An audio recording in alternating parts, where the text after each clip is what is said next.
안녕하세요. 오늘은 대한민국 최고의 드라마 모래시계를 알아보겠습니다. 한번 상상해 보세요. 1995년 대한민국입니다. TV 드라마 한 편 때문에 온 나라가 그냥 멈춰섰습니다. 밤 9시 50분만 되면요, 거리가 텅 비고 모든 사람들이 약속이나 한 것처럼 TV 앞으로 모여들었죠. 자, 화면에 보이는 이 숫자, 65.7%. 이게 뭐냐면요, 바로 드라마 모래시계가 기록한 전설적인 최고 시청률입니다. 아니, 국민 10명 중에 67명이 이걸 봤다는 거잖아요? 요즘 같은 세상에선 정말 상상도 할 수 없는 그냥 하나의 거대한 사회 현상이었던 거죠. 오죽하면 귀가시계라는 별명까지 생겼을까요? 말 그대로 드라마 시작하면 다들 집에 가야 되는 거예요. 근데 진짜 궁금한 건 이거죠. 도대체 어떤 이야기길래 드라마 한 편이 대한민국 전체를 이렇게까지 뒤흔들 수 있었을까요? 그 어마어마한 이야기의 중심에 바로 이 세 사람이 있었습니다. 시대라는 거대한 파도에 휩쓸려서 정말 각자 너무나 다른 운명의 길을 가야만 했던 세 친구. 이들의 비극적인 서사가 바로 모래시계의 심장이었어요. 먼저 박태수. 누구보다 강했지만 자기 잘못도 아닌 아버지의 과거라는 굴레 때문에 미래를 도둑맞습니다. 꿈이 꺾인 그 자리에 남은 건 결국 주먹뿐이었죠. 어두운 세계로 빠져들 수밖에 없었던 겁니다. 그리고 그의 가장 친한 친구, 강우석입니다. 태수가 주먹으로 세상의 부조리에 맞설 때 우석은 정반대의 길을 택합니다. 이 부조리를 바로잡기 위해 법과 시스템 안으로 들어가기로 결심하죠. 가난했지만 정의라는 이상만큼은 절대 포기하지 않았어요. 마지막으로 윤혜린. 참 아이러니한 인물이죠. 권력의 가장 중심에서 태어났는데 그 권력에 가장 격렬하게 저항하거든요. 자신의 모든 걸 버리고 신념을 쫓는 그녀는 결국 너무나 다른 세계에 있는 태수와 우석, 두 남자 모두와 운명처럼 얽히게 됩니다. 이렇게 아슬아슬하게 시작된 세 사람의 관계는요, 개인이 도저히 감당할 수 없는 거대한 역사의 소용돌이 앞에서 산산조각이 날 운명이었습니다. 그들뿐만 아니라 이 나라 전체를 바꿔놓은 바로 그날이 다가오고 있었거든요. 1980년 5월, 광주.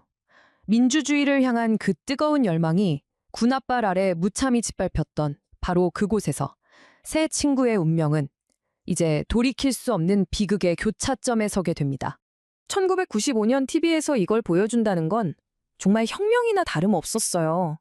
모두가 알고는 있었지만 누구도 쉽사리 입에 올리지 못했던 그날의 진실. 모래시계는 그 끔찍한 역사를 거실 한복판으로 그냥 끌고 들어온 겁니다. 수십 년간의 침묵을 깨버린 거죠. 그리고 바로 이 지점에서 이 세 친구의 우정은 시대의 비극 앞에서 정말 처참하게 찢겨나갑니다. 소중한 사람들을 지키려고 총을 든 시민군 태수. 근데 그런 친구에게 총구를 겨눠야 하는 군인이 된 우석. 그리고 신념 때문에 모든 걸 잃고 고문까지 당하는 혜린. 이들의 비극은 이미 이때부터 시작된 거나 마찬가지였습니다. 광주에서의 그 끔찍한 상처를 안고 살아남은 세 사람은 각자 다른 방식으로 세상과 싸우기로 결심합니다.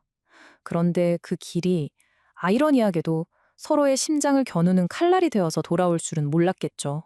드라마에 계속 흐르는 이 노래, 백악의 멜로디처럼요. 이들의 삶은 그 시대의 아픔과 상실감 속에서 끝없는 비극을 향해 그냥 흘러가고 맙니다. 태수는 다시는 짓밟히지 않기 위해서 더 큰 힘, 그러니까 권력의 밑으로 들어가는 길을 택해요. 반면에 우석은 과거에 대한 죄책감 때문에 법이라는 칼로 바로 그 권력과 맞서 싸우는 검사가 되죠. 한때는 가장 친했던 두 친구가 이제는 서로를 무너뜨려야만 하는 그런 적이 되어버린 겁니다. 한편 이상도 신념도 다 부서져 버린 혜리는 어땠을까요? 자기가 그토록 벗어나고 싶어 했던 아버지의 세계, 그 부패한 제국 안에 결국 갇히고 맙니다. 어떻게 보면 세 사람 모두 각자의 지옥에 갇혀버린 셈이에요. 이렇게까지 엇갈린 새 운명이 도착할 곳은 파국 말고는 없었겠죠. 이제 남은 건 친구라는 일형으로 서로의 심장에 칼을 꽂아야 하는 그 마지막 순간뿐이었습니다. 그리고 마침내 대한민국 드라마 역사상 가장 유명한 이 대사가 터져 나옵니다. 나 떨고 있냐? 자신의 사형을 구형한 친구, 검사 강우석 앞에서 이제 죽음을 앞둔 박태수가 던지는 이 한마디. 한 시대 전체의 비극이 두 친구의 운명으로 딱 압축되는 그런 순간이죠. 이 이야기를 쓴 작가에게도 이건 그냥 드라마가 아니었습니다. 이 격동의 시대를 온몸으로 살아냈던 자기 세대에 대한 일종의 마음의 빚을 갚는 과정이었던 거죠. 그들의 아픔을 기록하고 증언하는 것, 그게 바로 작가의 소명이었던 겁니다.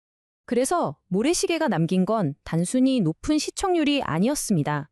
대한민국 사회 전체에 거대한 질문을 던졌고 문화를 바꿨고 심지어 우리가 역사를 기억하는 방식 자체에 아주 깊은 흔적을 남겼죠. 결국 한 시대의 아픔을 외면하지 않았던 세 친구의 비극은 시대를 뛰어넘는 걸작이 되었습니다. 이건 우리에게 보여주는 거죠. 가장 강력한 이야기는 종종 가장 말하기 힘든 이야기에서 시작된다는 걸요. 그러면서 우리에게 이런 질문을 던지는 것 같아요. 지금 우리가 애써 외면하고 있는 우리 시대의 가장 중요한 이야기는 과연 뭘까요?